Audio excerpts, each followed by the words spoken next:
మన ఏ electric vehicle తీసుకుంటే మంచిది? ఈ కామెంట్ అనేది మన వీడియోస్లో కామెంట్స్లో చాలా వరకు చూడడం అయితే జరిగింది. బట్ వాళ్ళందరికీ మా సమాధానం ఒక్కటే, మీ బడ్జెట్ యూసేజ్కి సరిపోతే బిగాస్ని తప్పకుండా కన్సిడర్ చేయండి. ఎందుకంటే నేను ఒకే ఈవీ గురించి అయితే చెప్పట్లేదు. మార్కెట్లో చాలా ఎలక్ట్రిక్ వెహికల్స్ చూశాను. ప్రతి మోడల్ని టెస్ట్ డ్రైవ్ చేశాను.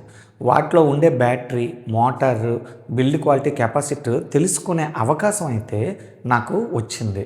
మార్కెట్లో మనకి చాలా ఈవీస్ అయితే ఉన్నాయి. మీరు ఎంత బడ్జెట్ పెడితే మీకు అన్ని ఆప్షన్స్ మార్కెట్లో అవైలబుల్ ఉన్నాయి. కానీ ఈవీ వెహికల్ కొనే ముందు ఒక్క ప్రైస్ మాత్రమే చూడకు. ఖచ్చితంగా వెహికల్ యొక్క build quality, battery and motor, next brand reputation, after sales service support, dealer network, spare parts availability ఉందా లేదో చెక్ చేసుకోండి. డీలర్ పెర్ఫార్మెన్స్, ఇది చాలా most important. Next warranty and support. ఇవన్నీ చూసిన తర్వాత మాత్రమే డెసిషన్ తీసుకోవాలి. Budget friendly, practical, quality, brand trust, ఇవన్నీ మీరు బ్యాలెన్స్ చేయాలి అని అంటే బిగాస్ అనేది మీకు ఒక బెస్ట్ ఆప్షన్ అని మేము కాన్ఫిడెంట్గా చెప్పగలం.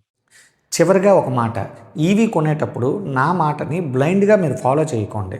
ఖచ్చితంగా షోరూమ్ను విజిట్ చేయండి, టెస్ట్ రైడ్ చేయండి, కంపేర్ చేసుకోండి వెహికల్స్ని. అన్నీ కంపేర్ చేసిన తర్వాత మీ యూసేజ్కి, మీ బడ్జెట్కి ఏది సూటబుల్ వెహికల్లో మీరు పరిశీలించి వెహికల్ని అయితే పర్చేస్ చేసుకోండి.